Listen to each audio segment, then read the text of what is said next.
Disclaimer, इस story के किसी भी हिस्से को वास्तविक जीवन की घटनाओं या लोगों के साथ जोड़ने का प्रयास नहीं करना चाहिए। यह स्टोरी केवल मनोरंजन और शैक्षिक उद्देश्यों के लिए बनाई गई है। चैप्टर 1, पुनर्जन्म। वापस उसी स्कूल में। रात का अंधेरा धीरे धीरे धुएं में बदल रहा था। आयरा ने अपनी आंखों को बंद किया था, लेकिन उसके आसपास की दुनिया फिर भी तेज आवाजों से भर चुकी थी। कांच टूटने की आवाज, जलती लकड़ियों का चटखना और उसका अपना हाफता हुआ सांसों का शोर। एक गंध थी, तेज, कड़वी, जैसे कोई पुराना कमरा धुएं से भरा हो। उसकी गर्दन के पास अब भी जलन तैर रही थी। उसे याद आया, वह रात, वह आखिरी रात जब उसकी जिंदगी खत्म हुई थी। और फिर सब कुछ शांत, एकदम शांत, जैसे किसी ने अचानक से शोर का स्टेशन बदल दिया हो।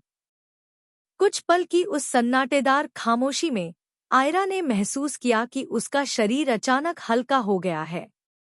किसी ने धक्का दिया हो, या शायद किसी ने उसे बाहर खींच लिया हो।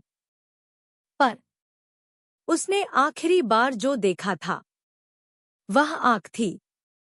आग की लपटें जो उसके पूरे शरीर को निगल रही थी। तो फिर अब यहाँ कैसी खामोशी? उसने हिम्मत करके आंखें खोलीं और दुनिया बदल चुकी थी। न उसके आसपास आग थी, न धुआं, न कोई चीख। कमरे की दीवारें हल्के नीले रंग की थी, जैसे किसी स्कूल के हॉस्टल की हो। एक कोने में स्टडी टेबल, जिस पर एक छोटी सी टेबल लैंप जली हुई थी। खिड़की के बाहर चांदी जैसी चांदनी, और कैंपस में पेड़ों पर टंगे पीले लैंप। आयरा ने झटके से उठकर बैठते हुए चारों तरफ देखा। ये कहाँ हूँ मैं? उसकी आवाज कांप रही थी, पर साफ थी। सांसें नहीं टूटी थी, चेहरे पर कोई निशान नहीं। और तभी उसने अपने हाथों पर नजर डाली। ये हाथ इतने छोटे क्यों लग रहे थे? इतने नाजुक, मानो ये एक 25 साल की औरत के नहीं, बल्कि उसी पल उसने सामने लगी दीवार पर लगी दर्पण जैसी खिड़की में अपना प्रतिबिंब देखा, और उसका दिल जोर से धक हुआ।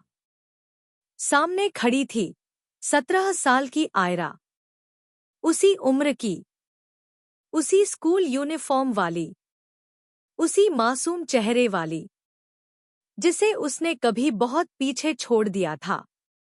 उसने झटके से अपना चेहरा छुआ। न कोई जलन, न कोई निशान, न वो दर्द जो उसकी मौत के साथ खत्म हुआ था।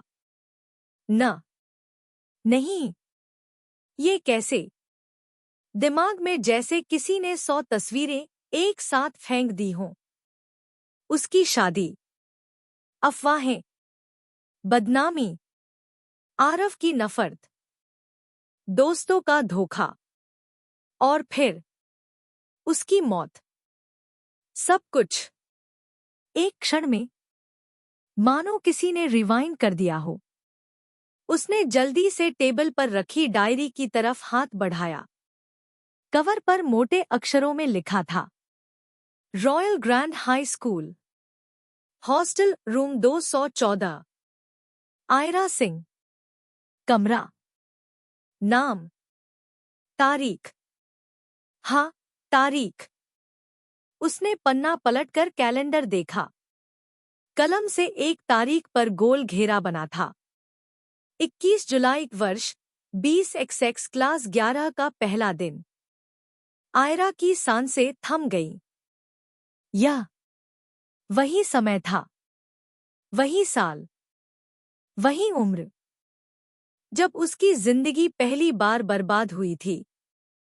अब वह सचमुच अपने पैरों के नीचे जमीन खोती महसूस कर रही थी। उसकी आंखों से आंसू गिर पड़े। लेकिन इस बार ये कमजोरी के आंसू नहीं थे। ये शौक, डर और अजीब से विश्वास के आंसू थे। क्या मुझे दूसरा मौका मिला है? उसकी आवाज इतनी धीमी थी जैसे किसी ने रात में फुसफुसाया हो। किस्मत इतनी मेहरबान कैसे हो सकती है?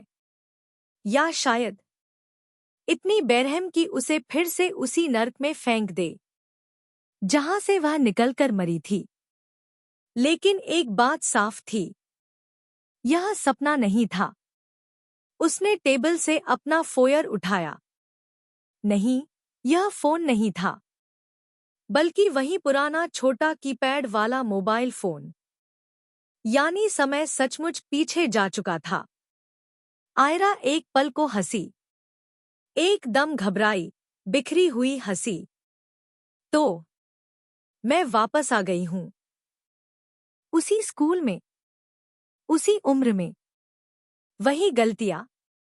लेकिन शायद इस बार मैं गलत नहीं बनूंगी। धीरे धीरे वह खिड़की के पास गई। मंद हवा उसके चेहरे से टकराई और उसे याद आया, पहले जीवन में इस उम्र का एक ही सच था।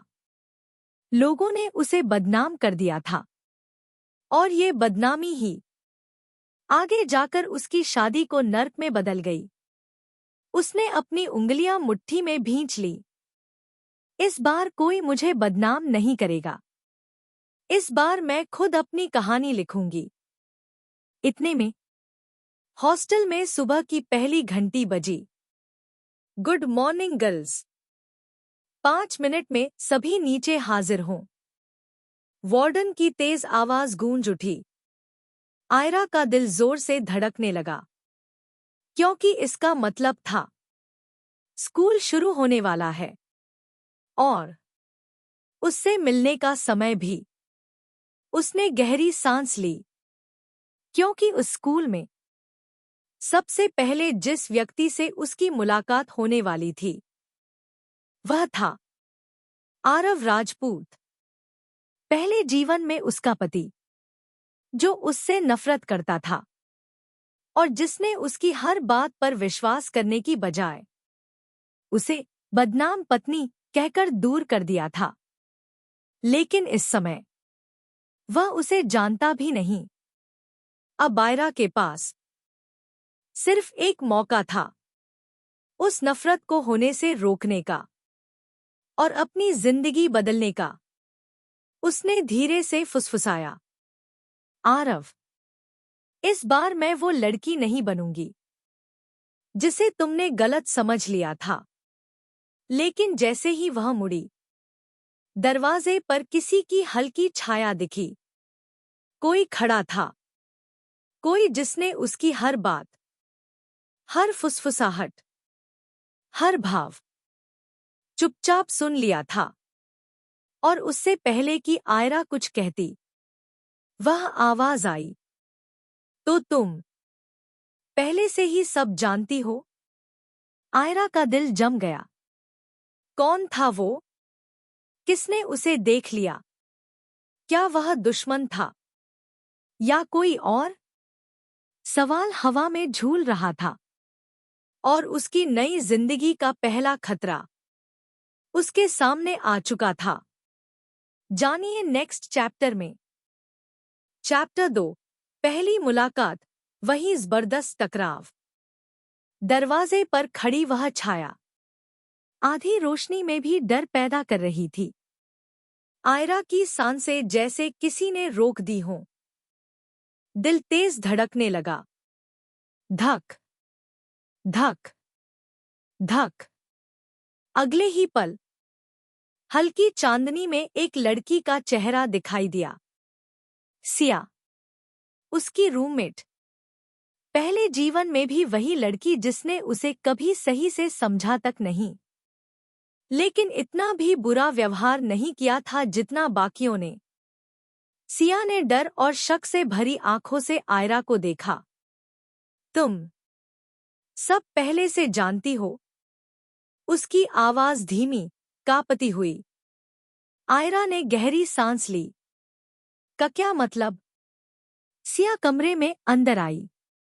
उसकी चप्पल की आवाज धीमी थी, लेकिन सवाल तेज। तुम सुबह सुबह क्या बोल रही थी? कि तुम इस बार अपनी जिंदगी खुद लिखोगी। और आरव। उस आखिरी शब्द पर आयरा का दिल हल्का सा झटका खा गया। आरव का नाम सुनते ही बीते जन्म की हजारों यादें तीर की तरह लौट आईं। सिया उसका जवाब चाहती थी, लेकिन आयरा अभी कुछ नहीं बोल सकती थी। वह खुद को फिर आग में नहीं फेंकना चाहती थी। अभी नहीं। उसने बस इतना कहा। सो रही थी। शायद सपने में बड़बड़ा रही थी। सिया कुछ पल उसे देखती रही, जैसे चेक कर रही हो कि आयरा झूठ तो नहीं बोल रही। फिर वह बोली, ठीक है, चलो नीचे चलते हैं, नहीं तो वार्डन चिल्लाएगी। दरवाजा बंद हुआ। आयरा ने एक गहरी सांस छोड़ी। पहला खतरा टल चुका था, लेकिन यह सिर्फ शुरुआत थी। स्कूल का गलियारा, पुरानी दुनिया का पहला कदम। हॉस्टल से बाहर निकलते ही वही पुराना कैंपस, वही इमारतें, वही मैदान। सब कुछ वैसा था जैसा उसने यादों में कैद कर रखा था। पेड़ों के बीच बहती हवा, सुबह का हल्का कोहरा, हल्के हल्के पैरों की आवाजें। आयरा ने चलते चलते सोचा, दूसरी जिंदगी सिर्फ एक मौका नहीं है, एक चेतावनी भी है। जो गलतियां मैंने पिछली बार की, अगर इस बार दोहराई, तो शायद मुझे फिर वही मौत मिले। वह स्कूल गेट पर पहुंची और हर तरफ वही भीड़।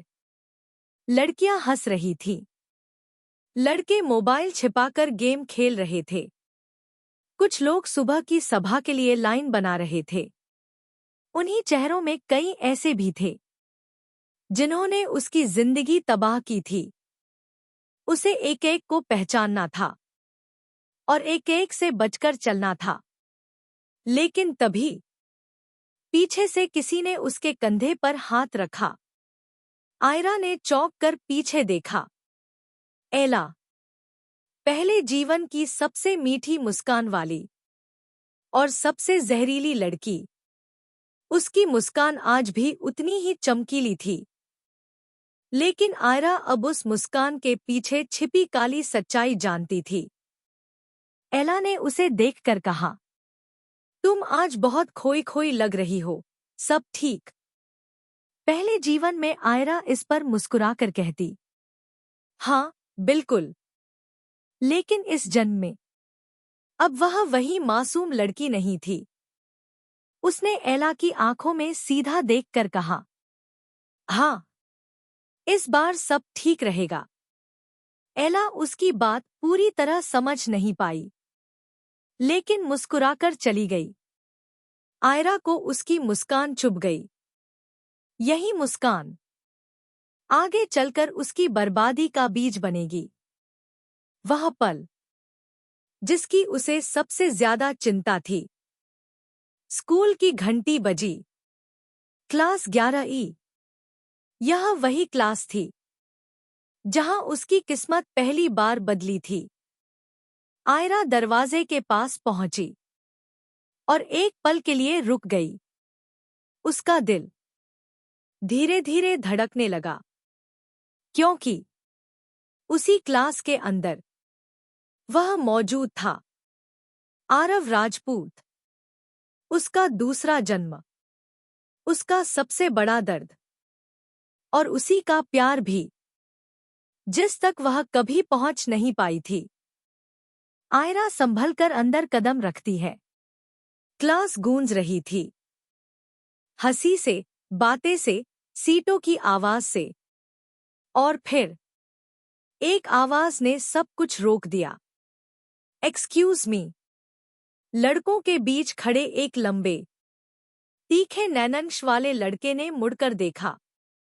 गहरी आंखें, पर्सनैलिटी में अजीब सा रौब। शांत, लेकिन अस्तित्व भारी। वह वहीं था, आरव। पहले जन्म में उसका पति, इस जन्म में वह बस एक अजनबी था। लेकिन अजीब बात यह थी, आयरा जैसे ही क्लास में दाखिल हुई, आरव ने उसे देखना बंद नहीं किया। उसकी नजर आयरा के चेहरे पर अटक गई, जैसे वह उसे पहचानता हो, पर पहचानता नहीं था। क्लास टीचर आई। Students, introduce yourself. एक एक कर बच्चे अपना नाम बताने लगे। जैसे जैसे नंबर पास आता गया, आयरा की सांसें तेज होती गई। अब उसकी बारी थी। वह खड़ी हुई। माँ, मेरा नाम आयरा सिंह है। पर वह वाक्य पूरा भी नहीं कर पाई थी कि पीछे से धीमी सी आवाज आई, कितना अजीब नाम है। लोग हंस दिए। यह वही लड़का था, कबीर मल्होत्रा। पहले जीवन में जिसने सबसे ज्यादा अफवाहें फैलाई थी। आयरा ने उसे एक पल देखा। उसकी आंखों में हल्की सी ठंडी चमक थी। अजीब तो हर वो चीज होती है जिसे तुम समझ नहीं पाते। क्लास एकदम शांत। कबीर खुद चकित। और सबसे ज्यादा आरव। उसने आयरा की तरफ पहली बार ध्यान से देखा, जैसे इस लड़की में कुछ अलग है। आरव और आयरा पहली टक्कर। ब्रेक में क्लास से बाहर निकलते हुए आयरा अपनी बुक्स समेट रही थी। भीड़ थी, शोर था, और अचानक धड़ाम, किसी से टकराकर उसकी कॉपीज गिर गईं। उसने झुककर कॉपियां उठाईं और तभी सामने देखा। वह आरव था। उसी पल समय जैसे रुक गया। आरव झुककर उसकी एक कॉपी उठाता है और कहता है, सॉरी, मैंने तुम्हें देखा नहीं। उसकी आवाज गहरी और नर्म थी, लेकिन आयरा के सीने में पुराने जख्मों की चुभन उभर आई। क्योंकि पिछले जन्म में आरव ने यही कहा था, काश मैंने तुम्हें समझा होता। और अब वह फिर पहली बार शांत, सौम्य होकर सामने खड़ा था। आयरा खड़ी हुई। उसने कॉपी लेते हुए कहा, इस बार शायद तुम मुझे देख लोगे। आरव चौंक गया। क्या मतलब? आयरा हल्के से मुस्कुराई। एक ऐसी मुस्कान जिसमें दर्द भी था, बस भी था, और बदला भी। कुछ नहीं, गलती मेरी भी थी।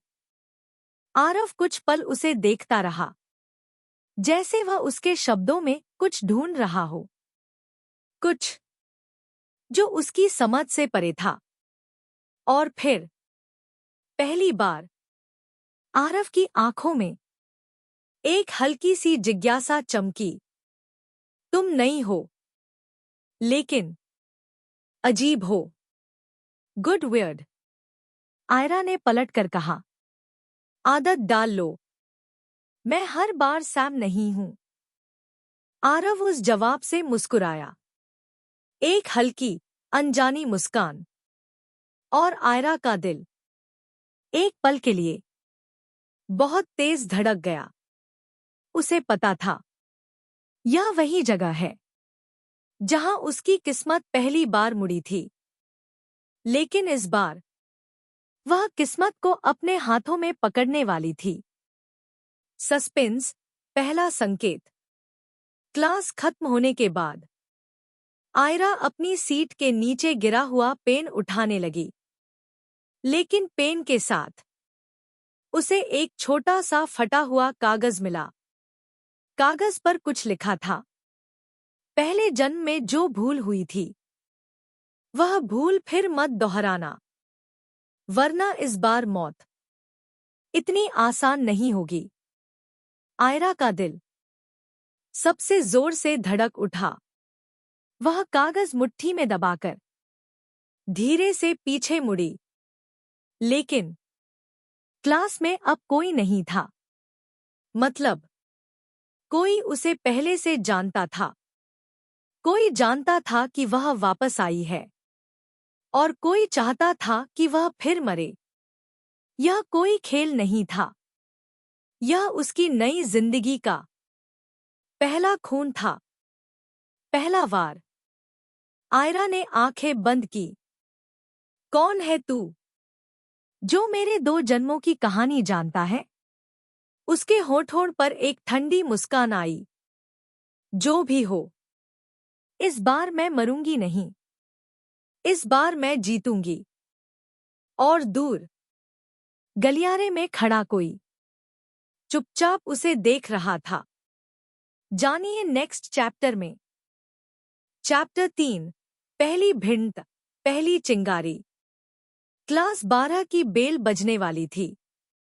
कॉरिडोर में वही रोज की हलचल थी, हंसी, हल्की फुल्की लड़ाइयां और कुछ फुसफुसाटे जिनमें नजरें अक्सर मीरा पर टिक जाती थी।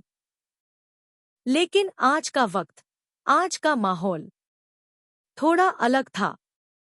मीरा अपनी सीट पर बैठी खिड़की से बाहर देख रही थी। हवा में नवंबर की ठंडक थी और उसके मन में वही बेचैनी। किसी का लौटना अक्सर पुरानी आग जगा देता है, और उस आग को आज हवा मिलनी ही थी, क्योंकि रणवीर वापस आ गया था। सुबह की असेंबली के बाद ही माहौल बदल गया था। कन्या के सरहदों की तरह शांत रहने वाली मीरा अचानक सबकी निगाहों का केंद्र बन गई थी, क्योंकि रणवीर गुर्जर, जिसे सब रॉ कहते थे, स्कूल में एंट्री करते ही सीधे उसी के पास चला आया।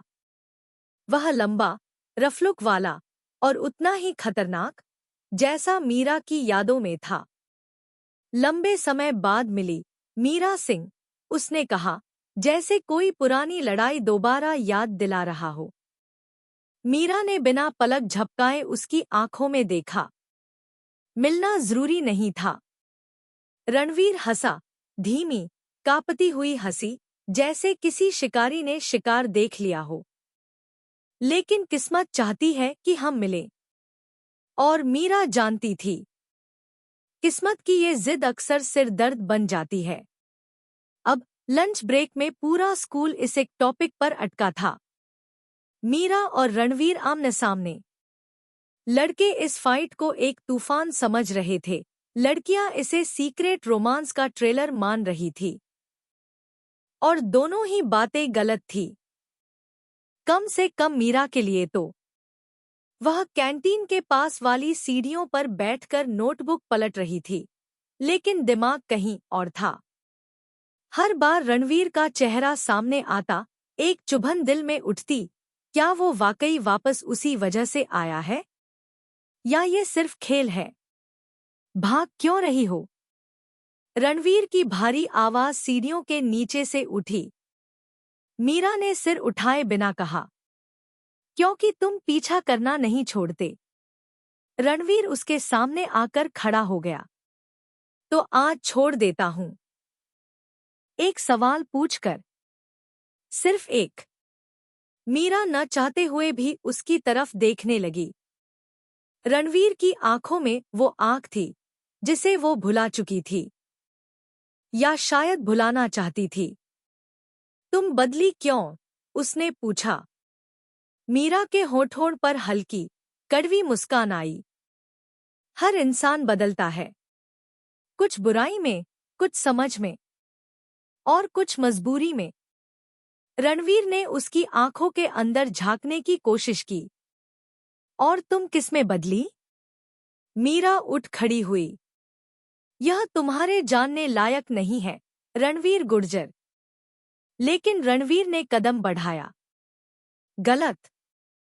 सबसे ज्यादा जानने का हक मेरा है। उस पल मीरा के मन में क्रोध का छोटा सा तूफान उठा। वह उसके बहुत पास आ गया था, इतना कि हवा की सांस भी थम जाए।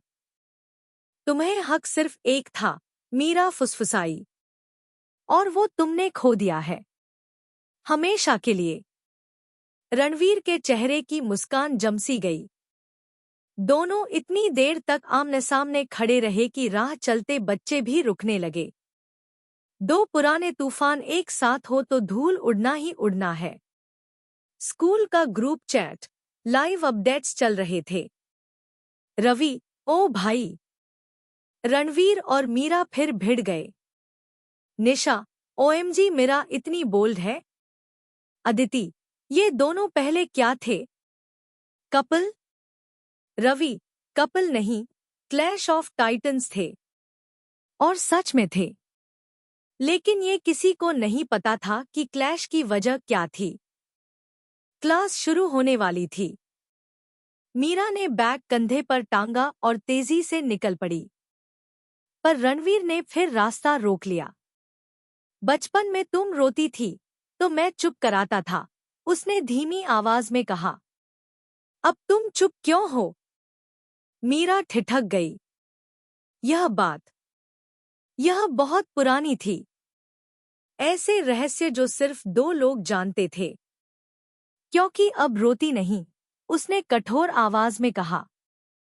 और न कोई चुप कराने वाला चाहिए। रणवीर ने उसका बैग पकड़कर रोका। मीरा, मुझे बताओ, क्या तुम्हारे साथ कुछ? एक कदम और पास आए और मैं तुम्हारे खिलाफ प्रिंसिपल को शिकायत लिख दूंगी, मीरा ने फटकारते हुए कहा।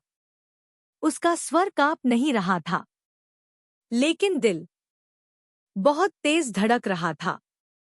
रणवीर ने हाथ पीछे खींच लिया। उसकी आंखों में निराशा की एक लकीर उभरी। इतनी नफरत, वह बुदबुदाया। मीरा ठंडी हंसी हंसी। तुमने कम कमाया है क्या? रणवीर कुछ कहना चाहता था, लेकिन तभी बेल बज गई। मीरा क्लास में चली गई और रणवीर वहीं खड़ा रह गया। क्लास में सभी की निगाहें मीरा पर थी। फुसफुसाहटे, फुसफुस, फुसफुस, हर जगह फैली हुई। उसने सब अनदेखा किया और चुपचाप सीट पर बैठ गई। पर अंदर एक अजीब तूफान उठ रहा था। क्यों वापस आया? क्यों अतीत को हिलाने लगा? क्यों पुरानी चुभनें फिर से ताजा हो रही हैं? मीरा ने खिड़की के बाहर देखा और उसे लगा जैसे ब्रह्मांड आज उसे चुनौती दे रहा हो। क्या तुम फिर वही बनोगी जो पहले थीं? जैसे हवा पूछ रही हो। मीरा की मुट्ठी कस गई। नहीं, उसने मन में कहा। अब कोई मुझे गिरा नहीं सकता। न प्यार, न दर्द, न रणवीर। लेकिन दूसरे ही पल क्लास की खिड़की के पास खड़ा रणवीर उसकी तरफ देखता हुआ मिला। अजीब सी बेचैनी के साथ, जैसे वह कुछ कहना चाहता हो, पर कह नहीं पा रहा। मीरा ने नजरें फेर ली, पर रणवीर की आंखों में जो सवाल था, वह पीछा नहीं छोड़ रहा था। लंच के बाद की क्लास में मिस गुप्ता ने अचानक कहा, आज वर्ड प्रोजेक्ट के लिए दो दो के ग्रुप बनने हैं। जिनके रोल नंबर पास पास हैं, वो पार्टनर होंगे। मीरा का दिल डूब गया। उसका रोल नंबर 47, रणवीर का 48। क्लास गूंज उठी। ओहो, अब तो मजा आएगा। मेरा रणवीर टीम, तूफान टीम। मीरा ने धीरे से कहा, मैम, क्या पार्टनर बदल सकती हूँ? प्लीज। मैम ने बिना सिर उठाए जवाब दिया, नो चेंजेस। रणवीर मुस्कुराया, धीमा, गहरा, चुनौतियों से भरा। लगता है किस्मत को मजा आ रहा है। मीरा ने उसे घूर कर देखा। मुझे नहीं। रणवीर हल्का सा झुका। दिख भी रहा है। क्लासरूम के कोने में 2 नोटबुक, 2 कलम, 2 लोग और एक इतिहास जो पूरी तरह जला नहीं था। मीरा ने कठोर स्वर में कहा, सीधी बात, प्रोजेक्ट मैं करूंगी, तुम बस नाम लिखवाना। रणवीर ने कलम घुमाते हुए कहा, मतलब तुम आज भी उसी तरह काम अकेले करना चाहती हो? मीरा ने उसे नजरअंदाज किया। मुझे भरोसा किसी पर नहीं। रणवीर ने एक पल उसे देखा, बहुत देर तक। झूठ। तुम भरोसा करती थी। किसी पर करती थी? मुझ पर करती थी। मीरा का गला सूख गया। दिल की धड़कन एक बार को रुक गई। यह वो सच था जिसे वह दफन कर चुकी थी।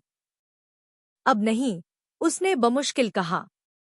रणवीर ने नरमी से कहा, तो मुझे वजह जानने का हक है। मीरा ने उसकी तरफ देखा। झुंझलाहट, दुहक और क्रोध का एक मिश्रण उसकी आंखों में उबल रहा था। रणवीर, उसने धीमे लेकिन बेहद स्पष्ट शब्दों में कहा, जिंदगी में कुछ दरवाजे दोबारा नहीं खुलते। अगर खोलोगे तो अंदर सिर्फ अंधेरा मिलेगा। रणवीर ने धीरे से कहा, मैं अंधेरे से नहीं डरता। मीरा ने भी उसी शांत ठंडक में कहा, मैं डरती हूं। इसलिए दरवाजा बंद ही रहने दो। बेल बज गई। दिन खत्म हो गया। पर मीरा का मन बहुत गहरे झंझावात से गुजर चुका था। उसने बैग कंधे पर डाला और तेजी से स्कूल से बाहर निकलने लगी। पीछे से रणवीर की आवाज आई, मीरा, एक दिन तुम बताओगी। मैं सुनने के लिए खड़ा रहूंगा। मीरा ने पीछे मुड़कर नहीं देखा, लेकिन उसकी आंखें अनजाने में भर आईं।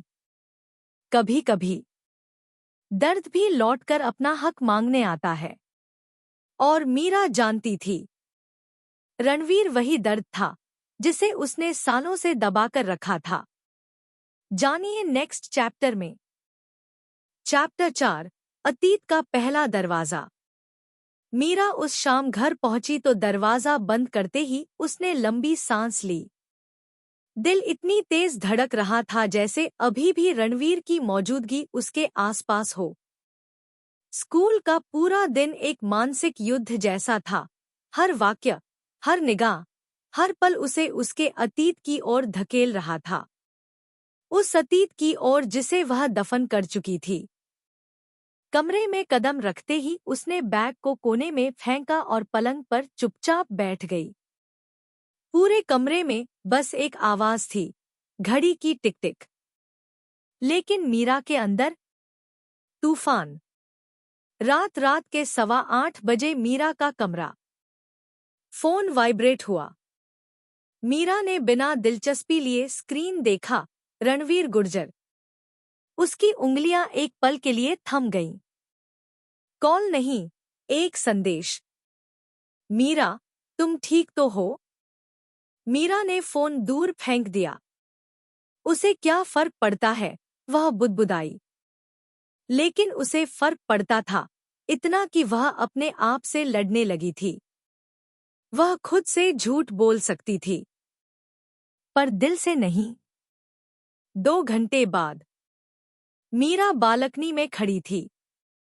ठंडी हवा उसके चेहरे को छू रही थी, लेकिन उसके मन में वह कड़वाहट थी जो कभी ठंडी नहीं होती।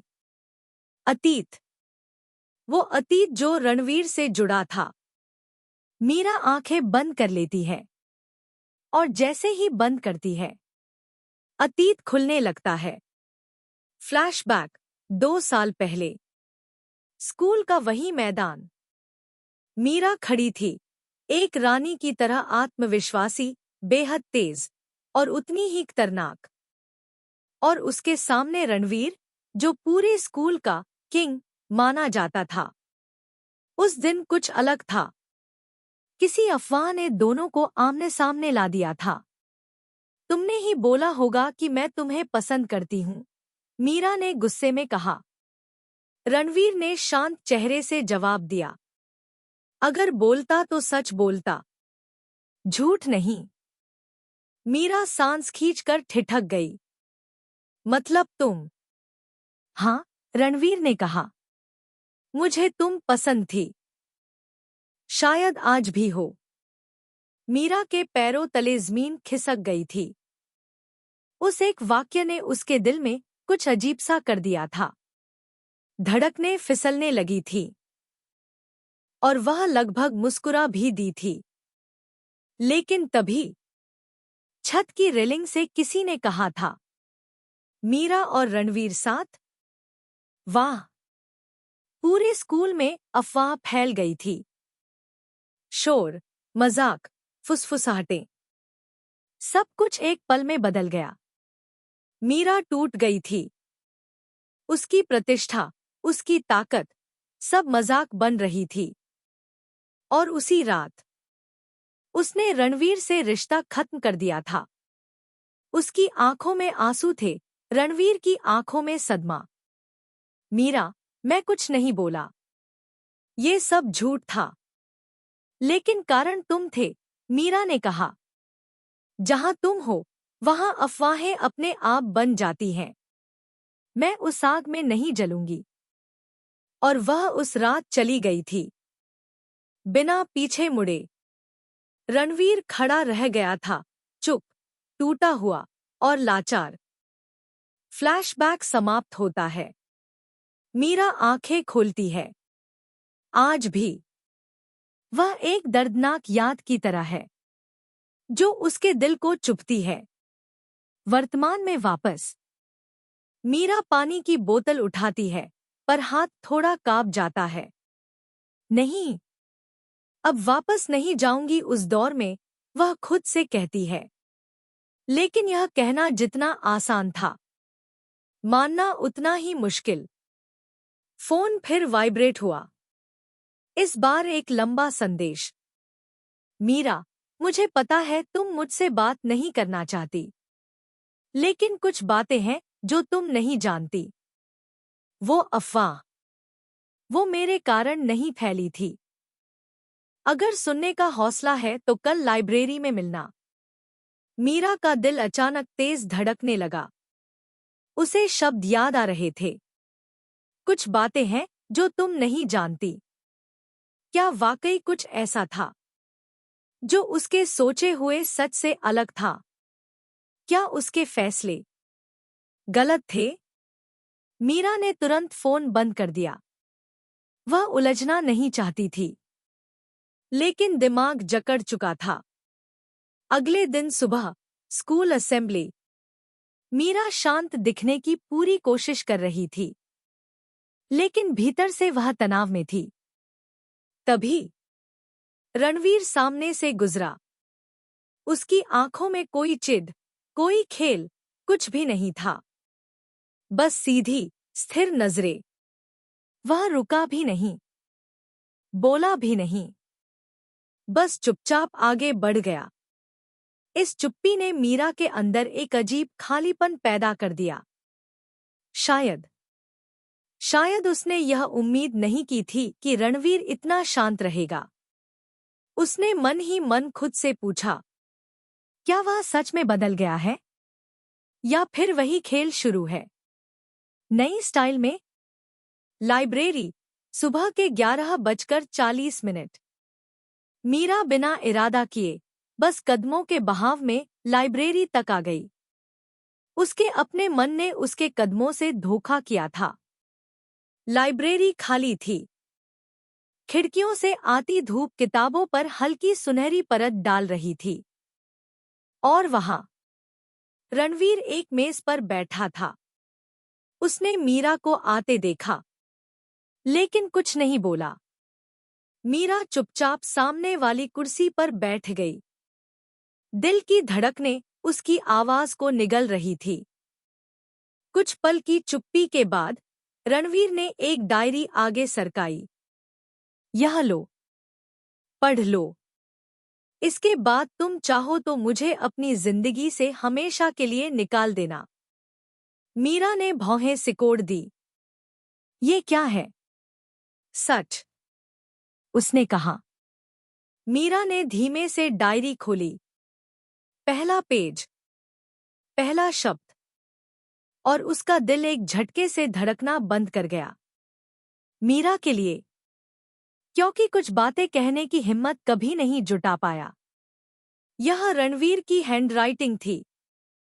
हर अक्षर, हर लाइन सीधा उसके दिल पर चोट कर रही थी।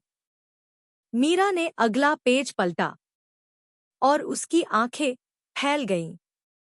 उस दिन अफवाह जिस लड़की ने फैलाई थी, उसका नाम अनन्या। अनन्या, मीरा की एक्स बेस्ट फ्रेंड। हाथ कांपने लगे, सांसें टूटने लगी। अनन्या, उसने क्यों? रणवीर ने शांत स्वर में कहा, क्योंकि उसे तुम्हारी जगह चाहिए थी, तुम्हारी पॉपुलैरिटी, तुम्हारा कॉन्फिडेंस। तुम्हारी दोस्ती तक उससे बर्दाश्त नहीं होती थी। मीरा की आंखों में एक आंसू अटक गया। यह सच था या रणवीर का कोई नया खेल? मीरा फुसफुसाई, अगर ये सच है तो तुमने मुझे बताया क्यों नहीं? रणवीर ने दर्द में सांस छोड़ी। बताने गया था और तुमने कहा। रणवीर, हम खत्म। मीरा की सांसें भारी हो गईं। उस रात की याद उसके सीने पर किसी भारी पत्थर की तरह गिर पड़ी।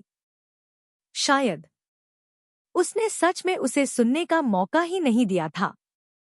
रणवीर धीरे से बोला, मीरा, मैं तुमसे कुछ नहीं चाहता। न दोस्ती, न प्यार। सिर्फ एक बार सच जान लो। मीरा ने आंख बंद कर ली। अतीत का दरवाजा, वह जिसे वह बंद मान चुकी थी, आज खुल चुका था। और अब मीरा सामने खड़ी थी, एक ऐसे सवाल के जिसने उसकी पूरी जिंदगी बदल दी थी। क्या उसने उस समय रणवीर को गलत समझा था? क्या वो रिश्ता टूटना एक गलतफहमी थी? मीरा को लगा जैसे जमीन हिल रही हो।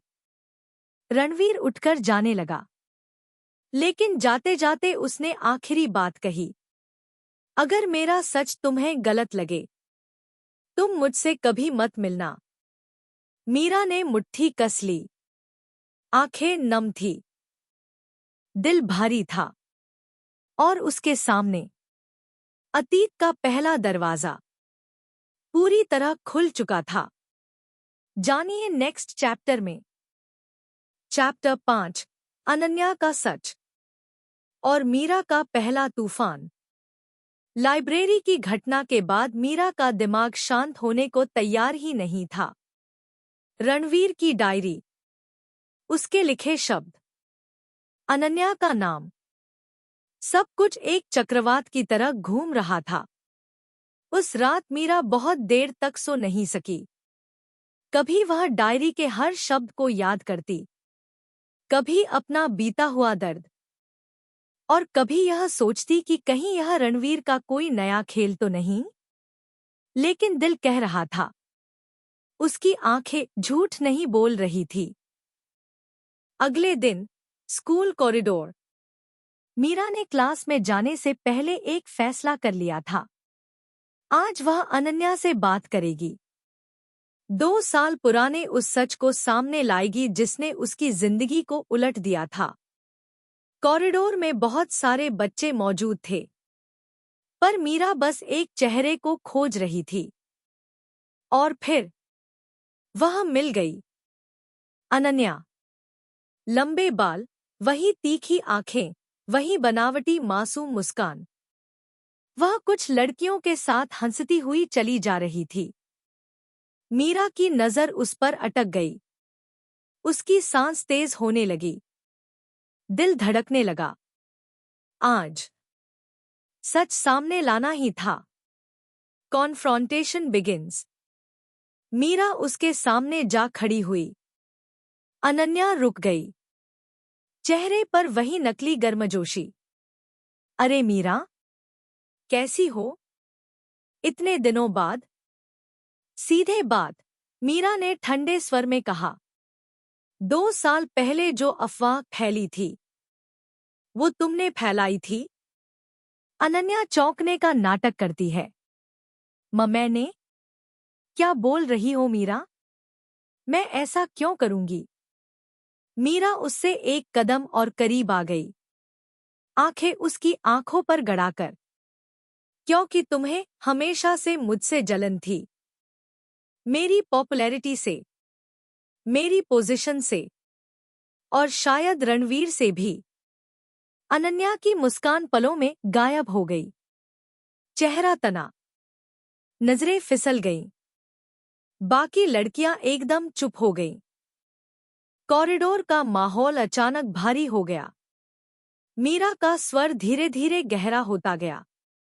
सच बोलो, अनन्या, रात की अफवाह कौन फैला रहा था? किसने कहा था कि मैं रणवीर के पीछे पड़ी हूं? अनन्या की उंगलियां पसीने से गीली हो गई। उसका चेहरा सुर्ख हो गया। मीरा की आवाज अब बेहद स्थिर लेकिन खतरनाक थी। रणवीर ने सच बता दिया है। अब तुम्हारी बारी। अनन्या गुस्से में फुसफुसाई। ये सब नाटक उसने करवाया होगा, तुम्हें बेवकूफ बनाने के लिए। मीरा ने हल्की मुस्कान दी, कड़वी और बेदर्द।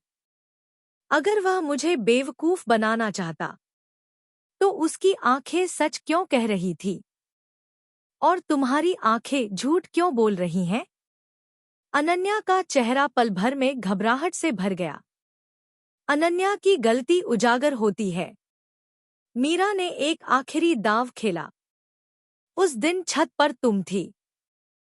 मैंने तुम्हें देखा था।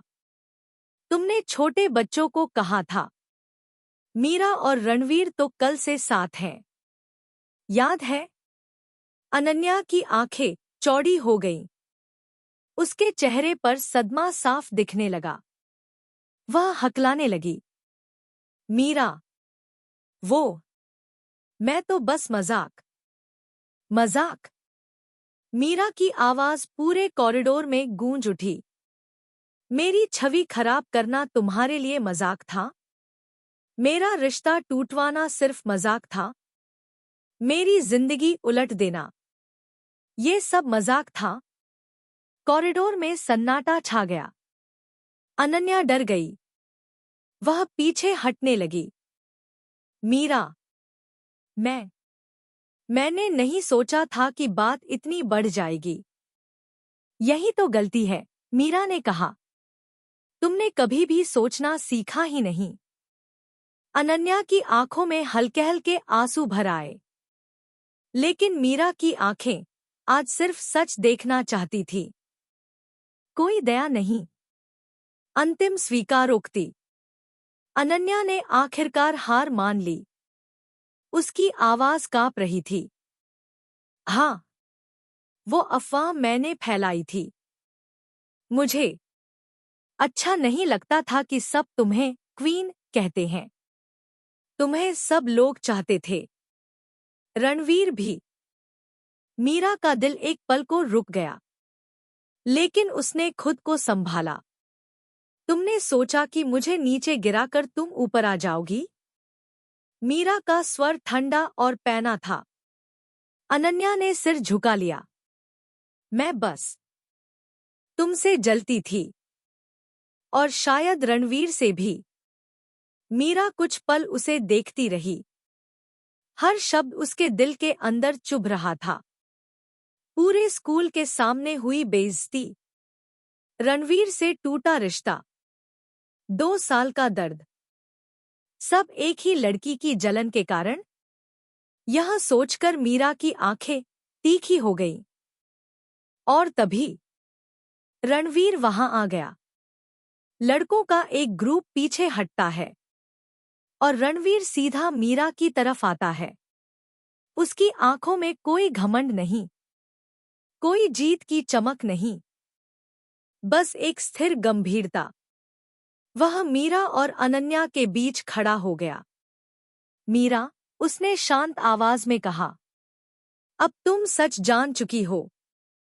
अनन्या डर के मारे पीछे हट गई। रणवीर ने उसकी तरफ देखा। नफरत से नहीं, बल्कि ऐसे जैसे किसी छोटे दिमागी खेल खेलने वाले बच्चे को देखा जाता है। तुम्हारी जलन में 2 जिंदगियां बर्बाद हुईं, रणवीर ने कहा। तुम्हारे लिए यह खेल था, लेकिन हमारे लिए दर्द। अनन्या की आंखें भर आईं। वह भागने वाली थी, लेकिन मीरा ने उसे जाने नहीं दिया। रुक। अनन्या रुक गई, कांपती हुई। मीरा धीरे से बोली, तुमने मुझे चोट पहुंचाई। जो खोया है वह वापस नहीं मिलेगा। अनन्या रोने लगी, लेकिन मीरा की आवाज अब बेहद स्थिर और मजबूत थी। माफी देने की बात मत करना। कुछ घाव माफी से नहीं भरते, बस सबक बन जाते हैं। मीरा का फैसला। रणवीर उसकी तरफ देख रहा था। उसकी आंखों में एक तरह का सम्मान था, जैसे वह कह रहा हो, तुम पहले से भी ज्यादा मजबूत हो गई हो। मीरा ने रणवीर से कहा, तुम्हारे बताए बिना शायद मैं आज भी अंधेरे में रहती। वह रुकी, लेकिन इसका मतलब यह नहीं कि सब पहले जैसा हो जाएगा।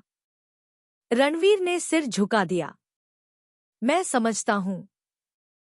मीरा उसकी आंखों में देखते हुए बोली, सच जानने के लिए शुक्रिया। बाकी समय तय करेगा। यह वाक्य रणवीर के लिए उम्मीद भी था और चेतावनी भी। 2 साल पुरानी दीवार अब हिल चुकी थी। अनन्या अपनी गलती स्वीकार कर चुकी थी। रणवीर ने अपनी सच्चाई सामने रख दी थी। और मीरा एक ऐसी राह पर खड़ी थी जहां अतीत का धुंध छंटने लगा था, लेकिन भविष्य अभी भी धुंधला था। इस कहानी ने एक मोड़ ले लिया था। एक ऐसा मोड़ जहां मीरा अपने असली सफर की शुरुआत करने वाली थी। जानिए नेक्स्ट चैप्टर में। चैप्टर 6, पहला तूफान। जब पुरानी परछाइयां जाग उठीं। रात का शहर शांत था, पर आरव मल्होत्रा के दिल में तूफान उठा हुआ था। राजनीतिक घराने की हवेली में शांति का नकाब भले ही था, मगर भीतर कुछ ऐसा चल रहा था जिसका असर आने वाले दिनों को बदलने वाला था। वो सादी, जिसे उसने स्कूल में दुश्मनी से ज्यादा कभी कुछ नहीं समझा था, अब उसकी पत्नी बन चुकी थी। 1 साल की शादी, 1 साल का समझौता, 1 साल का नाटक। पर पिछले कुछ दिनों में आरव खुद को पहचान नहीं पा रहा था। सादी की खामोशियां उसे खलने लगी थी। उसकी आंखें, जो पहली बार इतनी कोमल दिखी थीं, अब अजीब तरह से उसे रोकती, उसे सवाल पूछती और कभी-कभी उसे चुप भी कर देती। उस रात आरव बाहर खिड़की पर खड़ा था। हवा तेज थी, बादल भारी थे। क्यों परेशान कर रही है मुझे यह लड़की? उसने धीरे से खुद से कहा। उसे गुस्सा आया, खुद पर, सादी पर नहीं, क्योंकि वह बहुत अच्छी तरह समझ रहा था। वो पहली बार किसी को लेकर बेचैन हुआ था। दूसरी ओर, कमरे के भीतर, सादी अपने लैपटॉप पर कुछ देख रही थी। उसकी उंगलियां कांप रही थी, आंखें भर आई थी। स्क्रीन पर वही ब्लैकमेल मैसेज। अगर तुमने सच बताया तो तुम्हारा अतीत तुम्हें चीर कर रख देगा। आर आर उसी आदमी का शुरुआती अक्षर जिसने उसे बर्बाद करने की कसम खाई थी। वो, जिससे बचने के लिए ही उसने यह 1 साल की शादी स्वीकार की थी। वो, जिसने उसे कभी अपना बनाया और फिर धोखा दिया। उसकी सांसें भारी होने लगी। कमरे में अंधेरा और गहरा हो गया। आरव को सब पता चलता तो उसका दिल तेज धड़कने लगा। वो अपने अतीत से सिर्फ डरती नहीं थी, वो उससे भाग रही थी। आरव खिड़की से लौटकर कमरे में आया। अंधेरे में भी उसे महसूस हो गया कि सादी के चेहरे पर परेशानी है। सादी? उसकी आवाज पहले से ज्यादा नरम थी। सादी ने तुरंत स्क्रीन बंद की और चेहरा दूसरी तरफ मोड़ लिया। मैं ठीक हूं, उसने धीमे से कहा, लेकिन आवाज कांप गई। आरव आगे बढ़ा। उसने उसके हाथ छुआ और सादी चौंक गई। तुम रो रही हो? आरव ने पूछा। नहीं, बस नींद कम हुई है, वह बोली, लेकिन उसकी आंखें उसे धोखा दे गईं। आरव ने उसकी ठुड्डी पकड़ी और उसे अपनी ओर घुमा लिया। उनके बीच सिर्फ कुछ इंच का फासला था। तुम सच छुपाने में बहुत कमजोर हो, सादी, उसने धीमे से कहा। और पहली बार सादी टूट गई। उसकी आंखों से एक आंसू बह गया, जिसे उसने तुरंत पोंछने की कोशिश की। लेकिन आरव ने उसका हाथ पकड़ लिया। क्या बात है? अब की बार आवाज में अधिकार था और चिंता भी। सादी चुप रही। वो बोलना चाहती थी, पर बोल नहीं पाई, क्योंकि उसे लगा अगर उसने सच बता दिया तो उसकी दुनिया खत्म हो जाएगी। आरव ने एक लंबे पल तक उसे देखा, फिर छोड़ दिया। ठीक है, जब बताने का मन होगा बता देना। वह पलटकर अपनी तरफ चला गया। सादी उसके इस व्यवहार पर और टूट गई। उसने कभी उम्मीद नहीं की थी कि आरव जैसा लड़का इतना समझ सकता है। स्कूल में उसका रवैया बिल्कुल अलग था, तेज, घमंडी, लड़ाई झगड़े वाला। पर आज वो एक बराबरी की तरह बात कर रहा था, एक इंसान की तरह। सादी बिस्तर के एक कोने में सिमट गई। उसे नहीं पता था कि उसके खामोश आंसुओं को आरव ने पीछे मुड़कर देखा था और नजरें झुकाकर खुद को रोक लिया था। अगर मैंने उसे अपनी बाहों में भर लिया तो ये कहानी समझौते से आगे बढ़ जाएगी। सुबह हवेली में बड़ी हलचल थी। मीडिया बाहर खड़ा था, गार्ड्स दौड़ रहे थे और आरव का फोन लगातार बज रहा था। आरव, जल्दी नीचे आओ, उसके पिता की तेज आवाज गूंजी। आरव नीचे पहुंचा तो देखा दरवाजे पर एक लिफाफा पड़ा था, उसके नाम। उसे खोलते ही उसके चेहरे पर तनाव फैल गया। अंदर सिर्फ एक फोटो थी, सादी की फोटो, जिसके पीछे लिखा था, क्या तुम जानते हो वह कौन है? सादी सीढ़ियों पर खड़ी सब देख रही थी। उसके पैरों तले जमीन खिसक गई। आरव ने फोटो उसकी ओर बढ़ाई। उसकी आंखों में सवाल नहीं, गुस्सा नहीं, बल्कि घबराहट थी। सादी, यह कौन भेज रहा है? उसने पूछा। सादी की उंगलियां जम गईं। उसकी सांस अटक गई और चेहरे का रंग उड़ गया। मैं नहीं जानती। उसके शब्द टूटते गए। आरव उसके और करीब आया।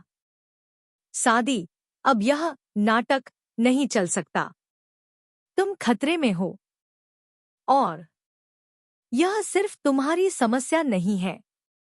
उसने फोटो उसकी हथेली पर रखते हुए कहा, अब यह मेरी भी जिम्मेदारी है। सादी की आंखें चौड़ी हो गईं, क्योंकि पहली बार किसी ने उसे तन्हा नहीं बल्कि अपना माना था। आरव ने धीरे से पूछा, मुझे बस यह जानना है कि आर कौन है? सादी का हृदय रुक सा गया। कमरे में सुई गिरने की आवाज भी सुनाई दे सकती थी। चुप्पी लंबी होती गई और आखिरकार सादी ने पहली बार उस नाम को अपने होठों पर लाया। रियान मलिक। आरव का चेहरा एकदम बदल गया। रियान मलिक, वही आदमी जिसने। उसकी मुट्ठियां भींच गईं। सादी ने सिर झुका लिया। आरव समझ गया, यह सिर्फ अतीत का रिश्ता नहीं था, यह एक जाल था। जिससे बाहर निकलने में उसे अकेले दम पर बहुत वक्त लगता। और वो अब अकेली नहीं थी। आरव ने गहरी सांस ली और कहा, सादी, अब खेल बदलेगा। तुम्हारा अतीत अब अकेले तुम्हारा नहीं है। सादी ने ऊपर देखा। उसकी आंखों में डर था, पर कहीं गहराई में एक छोटी उम्मीद भी थी। पहली बार उसे लगा कि शायद यह 1 साल की शादी उसके लिए सजा नहीं, बल्कि एक नई जिंदगी की शुरुआत भी हो सकती है। दूर से बादलों की गर्जना सुनाई दी। बिजली चमकी। दोनों खड़े थे, एक फोटो के साथ, एक सच के साथ, एक ऐसे तूफान के साथ जो अब आने ही वाला था। लेकिन इस बार सादी अकेली नहीं थी। आरव उसके साथ था। अब यह सिर्फ एक समझौते की शादी नहीं रही, यह दोनों के दिलों के बीच पहली असली कड़ी थी। और कहानी अब असली मोड़ लेने शुरू कर चुकी थी। जानिए नेक्स्ट चैप्टर में। चैप्टर 7, जब आरव ने पहली बार सादी को छुपाया, दुनिया से और खुद से। हवेली के बाहर बरसात शुरू हो चुकी थी। काले बादलों की गड़गड़ाहट पूरे आकाश को हिला रही थी। और उसी पल हवेली के अंदर भी एक तूफान उठ रहा था। आरव ने सादी का हाथ पकड़ा और उसे अपने कमरे में ले आया। दरवाजा बंद करते ही उसने पहली बार ऐसा किया। उसे बाहर की दुनिया से और शायद खुद से भी छुपाना। कमरे में घुसते ही सादी ने धीरे से हाथ छुड़ाने की कोशिश की, पर आरव ने उसकी पकड़ और मजबूत कर दी। रुक जाओ। उसकी आवाज में आदेश नहीं, बल्कि एक ऐसी बेचैनी थी जो किसी और के लिए शायद समझना मुश्किल।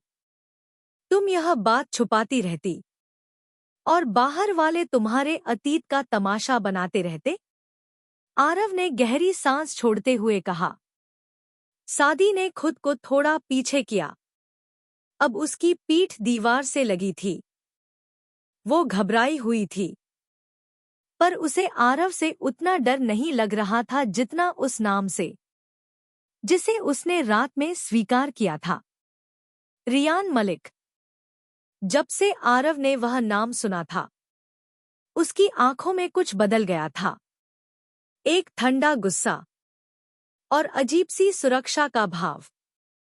मैं सब बताना चाहती थी, सादी ने धीमे से कहा। लेकिन तुम्हें लगता है कि मैं सुनता ही नहीं? आरव ने पलटकर उसकी ओर देखा। एक पल को दोनों चुप हो गए। सादी ने पहली बार उसे उस तरह देखा, जिस तरह किसी इंसान को देखा जाता है, किसी दुश्मन को नहीं। उसने आधी रात में, बरसात की उस गंध के बीच, एक सच महसूस किया। आरव टूट रहा था। तुम परेशान हो? सादी ने बहुत धीरे से पूछा। आरव हंस दिया। एक थकी हुई, आधी टूटी हंसी। तुम्हें लगता है मैं परेशान नहीं होऊंगा? उसने खिड़की की ओर मुड़ते हुए कहा। जब कोई तुम्हें इस तरह धमका रहा है, तो बात सिर्फ तुम्हारी नहीं, सादी। अब यह मेरी भी समस्या है। सादी का दिल एक पल के लिए रुक गया।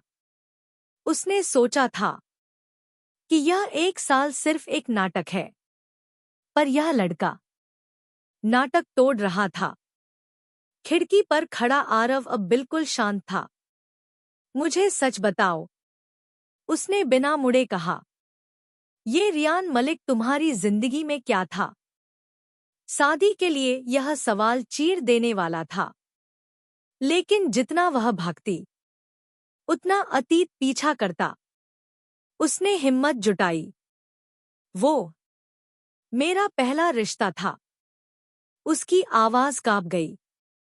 मैं छोटी थी, नई थी, और उसने मुझे सिर्फ इस्तेमाल किया। आरव धीरे से पलटा। उसकी सांसें भारी थी। उपयोग। उसकी आवाज में बर्फ थी। कैसे? सादी ने नजरें नीचे कर ली। उसने मुझसे वादे किए, शादी के सपने दिखाए, मुझे अपने परिवार तक ले गया। फिर उसने मेरे साथ लिया, सबको हथियार बना लिया। उसकी आंखें भर आईं। मैंने उसके लिए सब छोड़ा और उसने मुझे सबके सामने झूठा, चरित्रहीन कहकर धक्का दे दिया। आरव का चेहरा कस गया। उसकी मुट्ठियां कांपी। और अब वापस आकर तुम्हें धमका रहा है? सादी ने सिर हिलाया। क्यों? आरव ने पूछा। क्योंकि मैंने उस दोस्त से भागकर यह 1 साल की शादी स्वीकार की थी। उसके शब्द धीमे थे, पर हथियार की तरह चुभते हुए। वो नहीं चाहता कि मैं अपनी जिंदगी फिर बनाऊं। आरव ने धीरे से आंखें बंद कर ली। कुछ समझ से ज्यादा कुछ महसूस किया जा रहा था। सादी, आरव ने बेहद शांत लेकिन डरावनी दृढ़ता से कहा, तुम्हारे अतीत ने तुम्हें जितना भी तोड़ा हो, मैं उसे दोबारा ऐसा नहीं करने दूंगा। सादी ने हैरत से उसकी ओर देखा। लेकिन हमारी शादी, उसने निगलते हुए कहा, यह 1 साल का समझौता है। तुम्हें यह सब क्यों करना चाहिए? आरव उसके सामने आया, इतना करीब कि दोनों की सांसें आपस में मिल रही थी। क्योंकि मैं शायद अब यह शादी सिर्फ समझौता नहीं मान पा रहा। कमरा एकदम शांत हो गया। सादी का दिल धड़कना भूल गया। आरव ने अपना हाथ दीवार पर रखा, उसके बिल्कुल पास। और तुम्हें समझना होगा, उसने नीचे झुकते हुए कहा, जब कोई तुम्हें चोट पहुंचाता है तो मुझे फर्क पड़ता है। यह पहली बार था जब आरव ने खुलकर अपनी फीलिंग्स को छूने दिया। सुबह जब खबर फैली कि किसी ने सादी की पुरानी तस्वीरें और पत्र मुख्य गेट पर फेंके थे, पूरे घर में हड़कंप मच गया।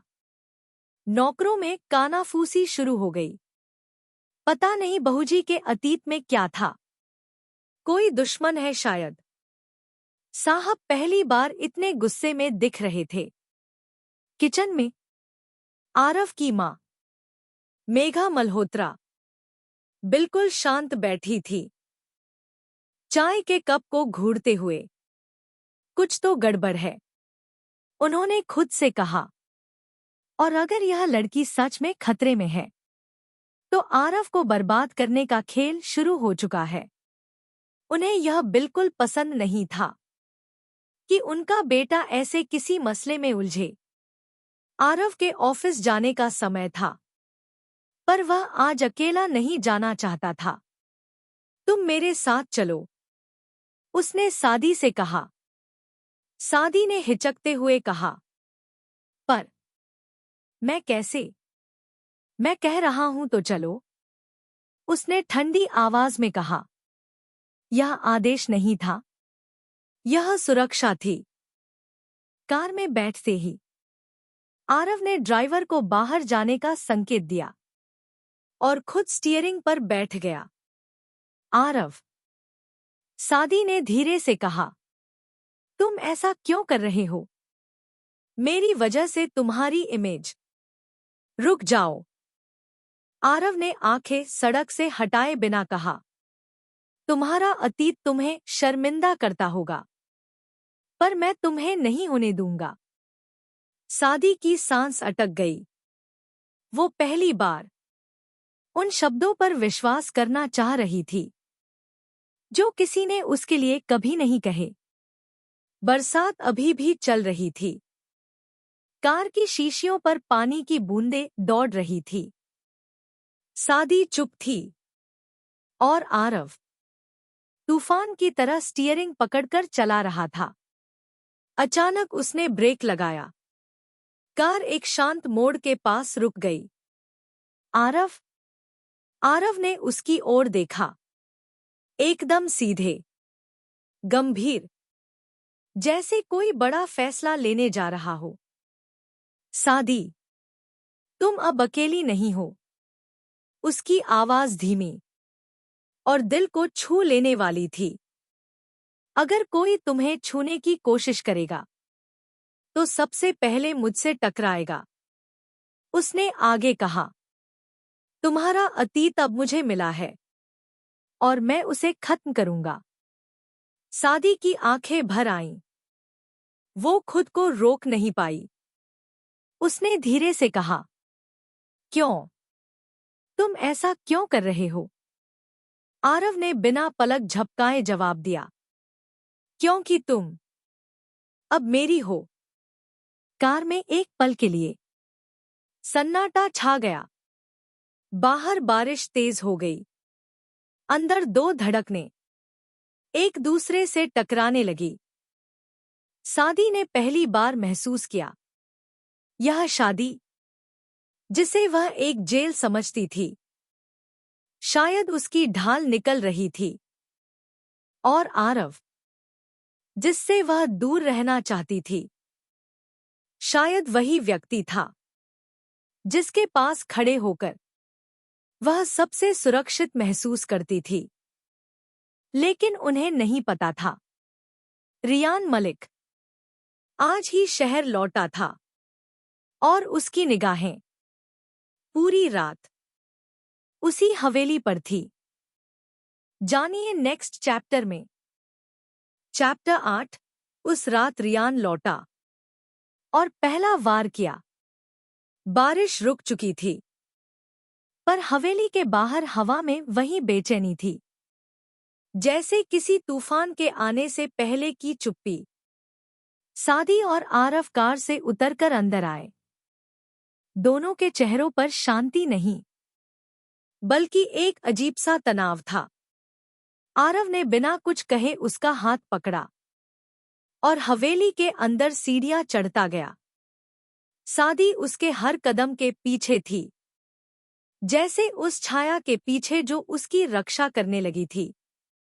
उन्हें नहीं पता था, उसी वक्त हवेली के बाहर एक कार खड़ी थी।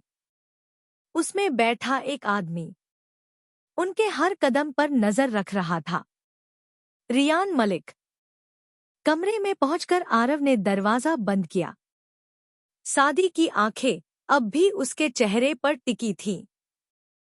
वो चेहरा जो कुछ घंटे पहले बस एक पार्टनर जैसा लगता था, पर अब वो किसी ढाल की तरह था, किसी अपने की तरह।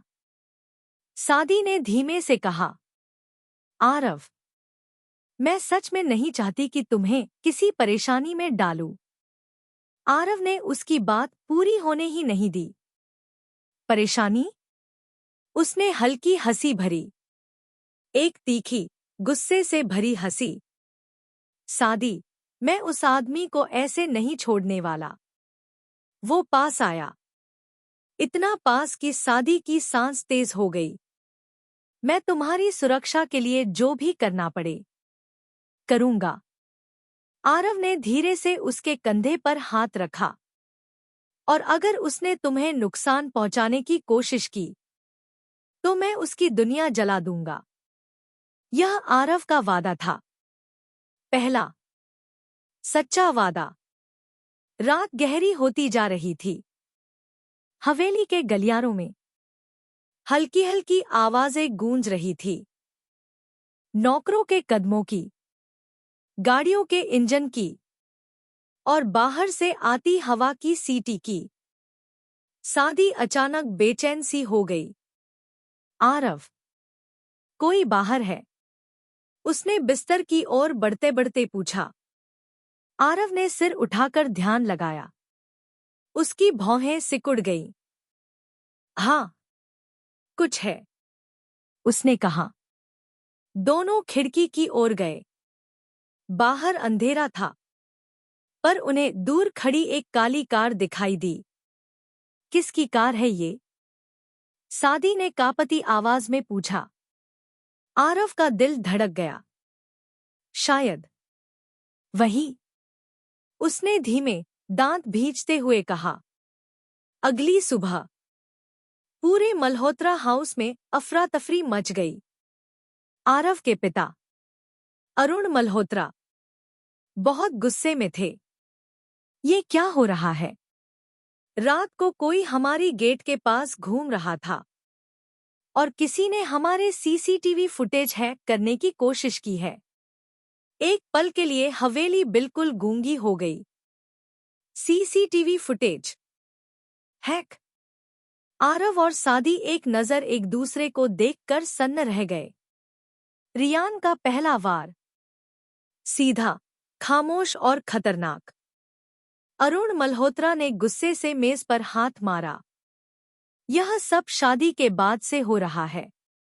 मुझे जानना है, क्या मेरी बहू का कोई अतीत है जिससे हम सभी जोखिम में हैं? सादी का चेहरा सफेद पड़ गया। उसकी सांस मानो रुक गई। आरव ने तुरंत सादी का हाथ पकड़ लिया। सभी के सामने, एकदम खुले तौर पर। पूरा कमरा स्तब्ध रह गया। डैड, आरव की आवाज में आग थी। अगर कोई खतरा है तो वो सादी का नहीं, वो उस आदमी का है जो उसे बर्बाद करना चाहता है। कौन आदमी? अरुण गरजे और पूरा हवेली शांत हो गई। सिर्फ आरव की आवाज गूंजी। रियान मलिक। अरुण मल्होत्रा ने एकदम पीछे हटते हुए कहा। रियान मलिक? वो तो हमारे परिवार के खिलाफ पहले भी खड़ा हो चुका है। आरव की मां मेघा मल्होत्रा एकदम चिंतित होकर बोली। आरव, तुम जानते हो ना, उसने तुम्हारे चाचा का करियर बर्बाद किया था। सादी ने यह पहली बार सुना था। रियान, नाम उसके अतीत से ही नहीं, आरव के परिवार से भी जुड़ा हुआ था। इसका मतलब? सादी ने कांपते हुए कहा। वो सिर्फ मेरे पीछे नहीं, आप सबके पीछे भी है। आरव ने उसकी ओर देखते हुए कहा। और यही वजह है कि मैं तुम्हें अकेला नहीं छोड़ सकता। यह शब्द इतने सच्चे, इतने भारी थे कि सादी का दिल एक पल के लिए उसी में खो गया। शाम होते ही सादी अकेली कमरे में बैठी थी। अचानक उसके फोन की स्क्रीन चमकी। एक नया संदेश। सादी, तुम्हें लगता है मैं सिर्फ देख रहा हूं? नहीं, मैं करीब हूं, बहुत करीब। सादी का दिल दहाड़ की तरह उछला। उसने तुरंत दरवाजा खोला। गलियारे में दौड़ती हुई आरव के ऑफिस रूम तक पहुंची। आरव, उसने ऑलमोस्ट रोते हुए कहा। उसका मैसेज आया है। आरव ने एक सेकंड भी नहीं लगाया। उसने फोन छीनकर मैसेज पढ़ा। उसकी आंखों में अंधेरा उतर आया। बस। उसकी आवाज इतनी गहरी थी कि सादी कांप गई। अब ये आदमी समझेगा कि वह किससे खेल रहा है। वह बिना कुछ कहे सीधे अपना फोन उठाकर किसी को कॉल करने लगा। ट्रैक करो, आरव ने कहा। मुझे लोकेशन चाहिए, अभी। उसकी आंखों में खून उतर चुका था। कुछ मिनट बाद आरव का फोन बजा। दूसरी तरफ से आवाज आई। मैसेज किसी बाहर के नेटवर्क से नहीं आया। शायद क्या? आरव गरजा। मैसेज हवेली के अंदर से भेजा गया है। कमरे का तापमान अचानक गिर गया। सादी ने धीरे से दीवार पकड़ ली। उसकी सांस निकल गई। मतलब? सादी ने कांपते हुए कहा। हमारे अपने लोग हमें धोखा दे रहे हैं। आरव का चेहरा पत्थर की तरह सख्त हो गया। नहीं, उसने धीमे मगर बेहद खतरनाक आवाज में कहा। किसी ने हमारी हवेली में घुसपैठ की है। उसी रात कमरे में सिर्फ एक छोटा सा लैंप जल रहा था।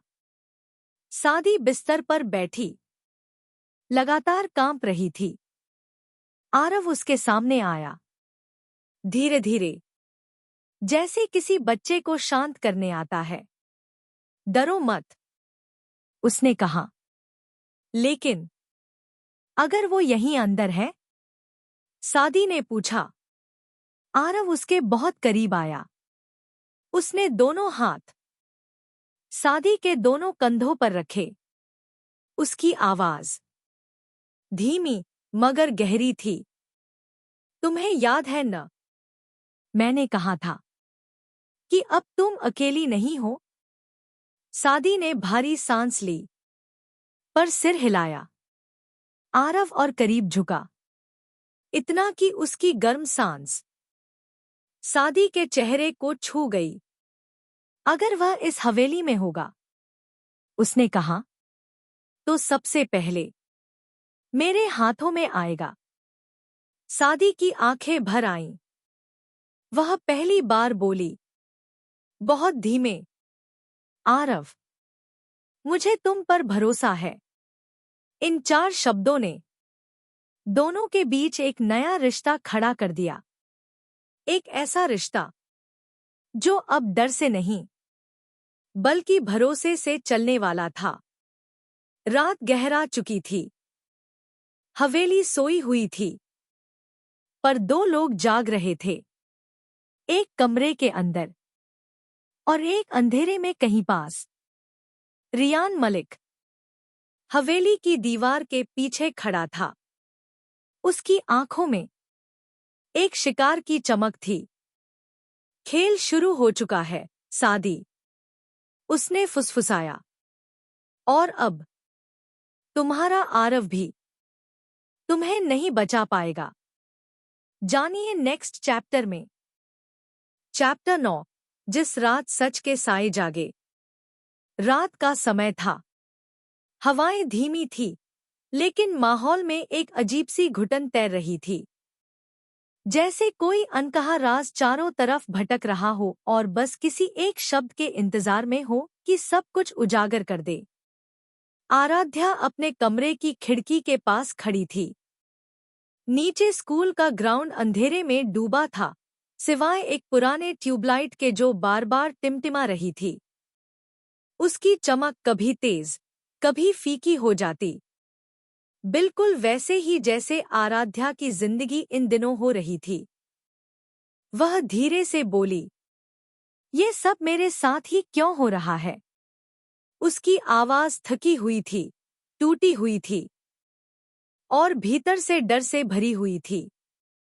आज हुई घटनाएं उसके दिमाग में बार-बार घूम रही थी। अयान का उसे अकेले में खींच लेना, आरव की अचानक मौजूदगी, प्रिंसिपल का अप्रत्याशित व्यवहार और वह पुराना सीसीटीवी रूम जिसमें कुछ छिपा था। कुछ ऐसा जिसे देखकर उसका दिल कांप उठा था। आराध्या ने आंखें बंद की और गहरी सांस ली, पर उसके भीतर का डर खत्म नहीं हुआ। खट खट, उसके कमरे के दरवाजे पर दस्तक हुई। आराध्या चौंक गई। दिल की धड़कन तेज हो गई। कौन? उसने आवाज धीमी रखते हुए पूछा। मैं हूं, आरव।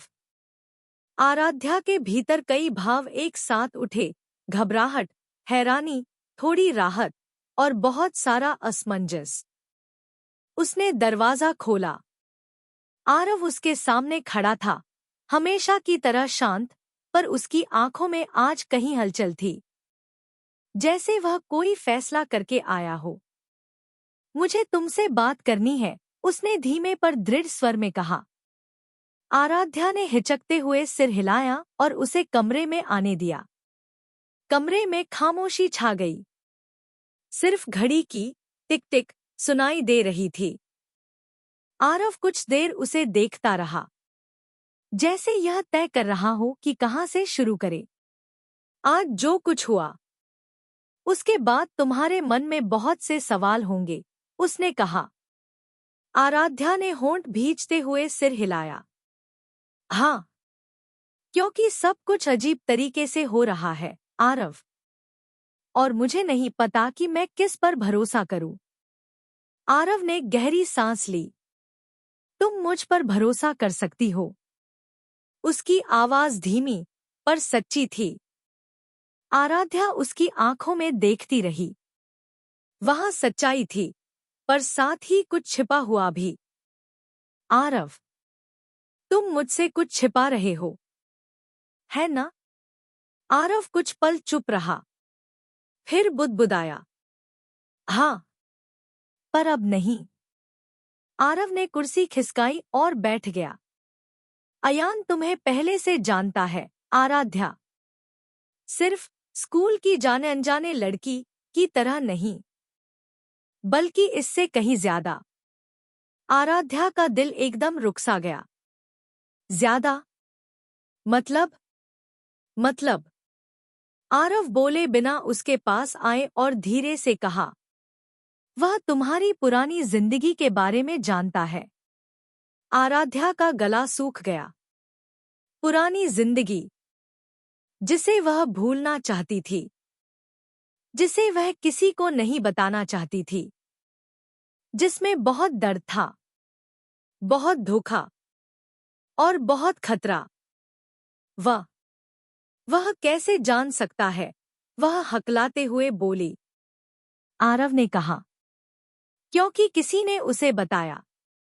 किसी ऐसे ने, जो तुम्हारे बहुत करीब था।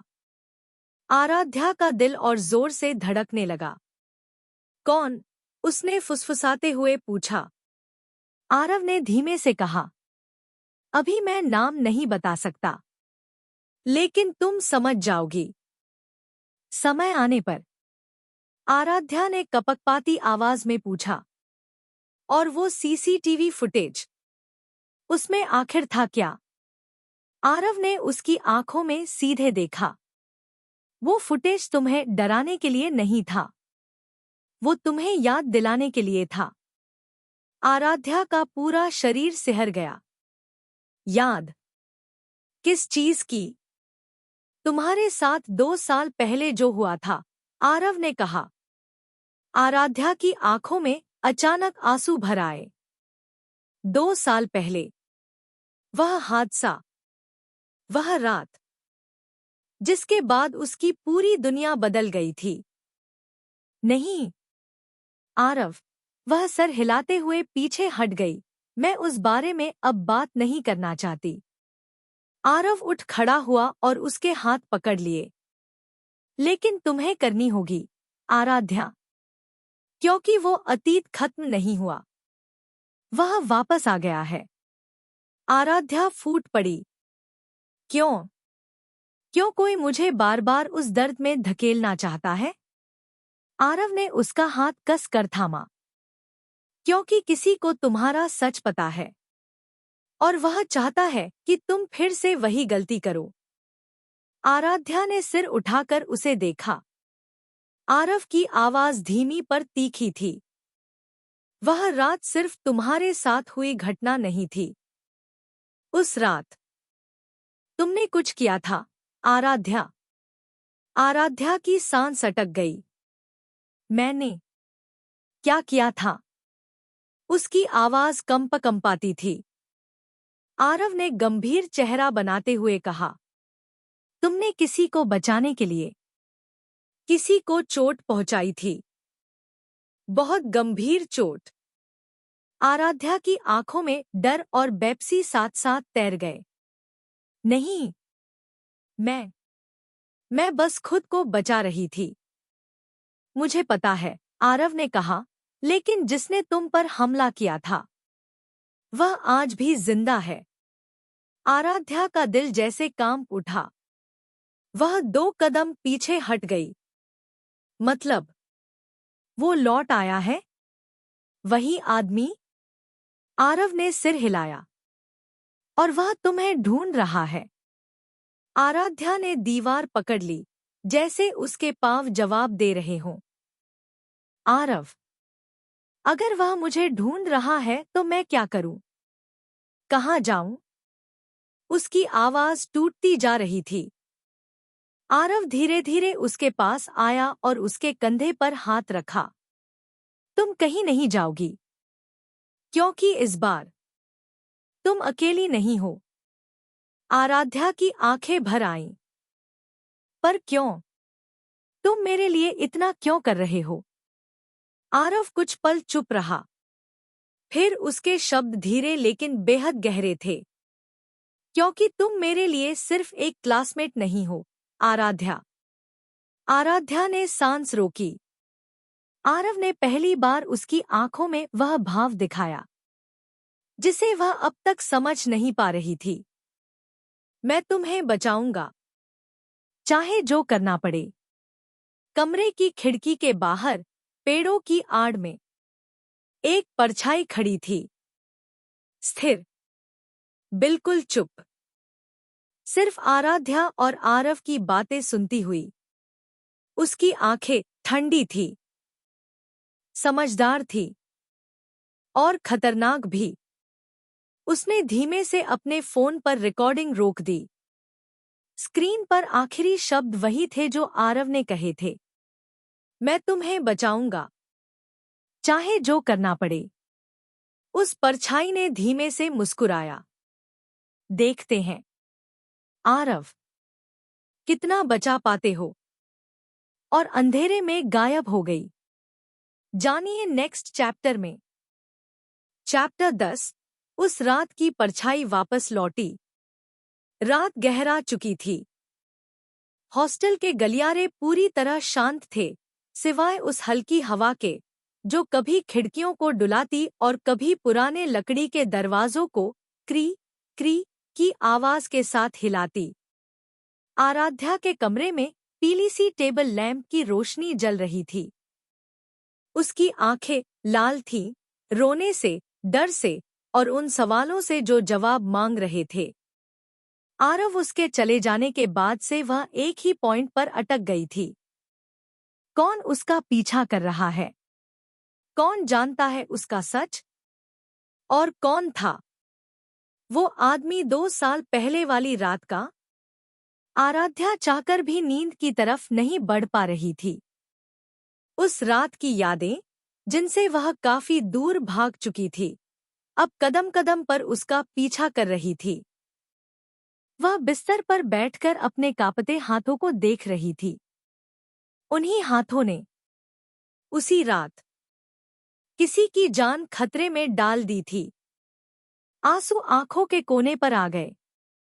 लेकिन वह गिरने से पहले ही दरवाजे पर एक तेज दस्तक हुई। ठक ठक ठक। आराध्या सिहर गई। दिल की धड़कन जैसे एक झटके में तेज हो गई। कौन? बाहर से कोई आवाज नहीं आई। दस्तक दोबारा हुई, इस बार और भी तेज। आराध्या ने धीरे से हैंडल पकड़ा, दरवाजा आधा खोला और सामने एक लिफाफा पड़ा था। सफेद, लेकिन कोनों पर कीचड़ लगा हुआ, जैसे किसी ने इसे हाथों से घसीट कर डाल दिया हो।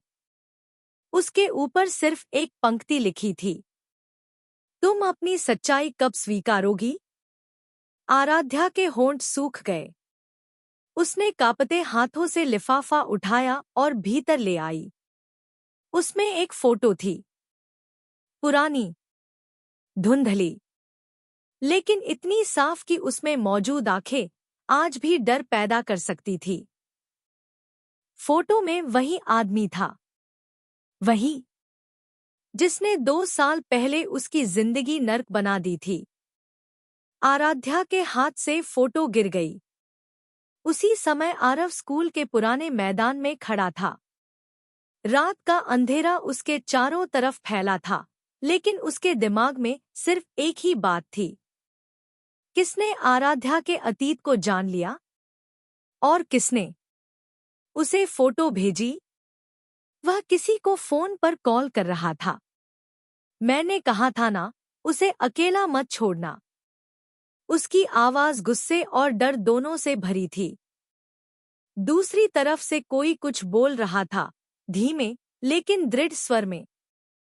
आरव का चेहरा और भी सख्त हो गया। ठीक है, मैं खुद देखता हूं। अगर किसी ने उसे छुआ भी तो मैं बर्बाद कर दूंगा। कॉल कटते ही वह तेज कदमों से हॉस्टल की तरफ बढ़ने लगा। आराध्या फर्श पर बैठी थी, फोटो सामने पड़ी हुई थी।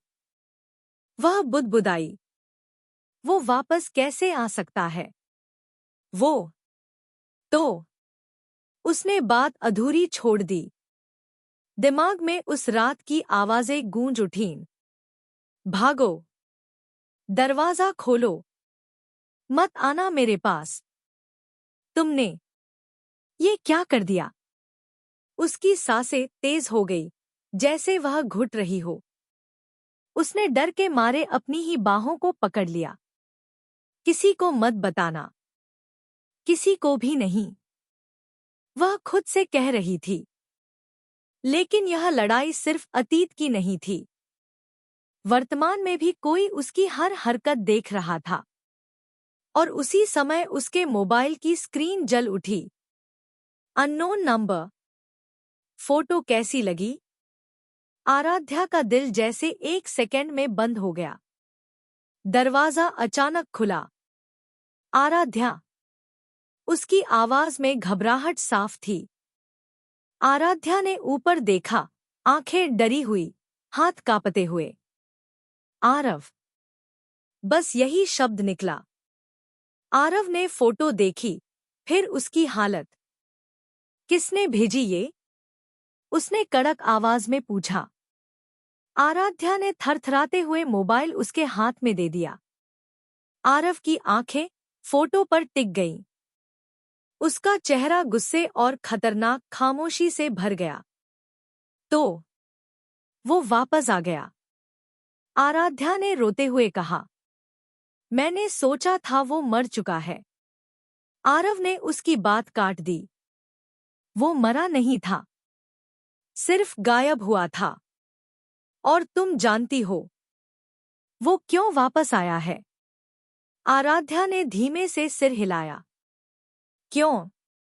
आरव उसके पास आया, उसके कंधे थामे और कहा।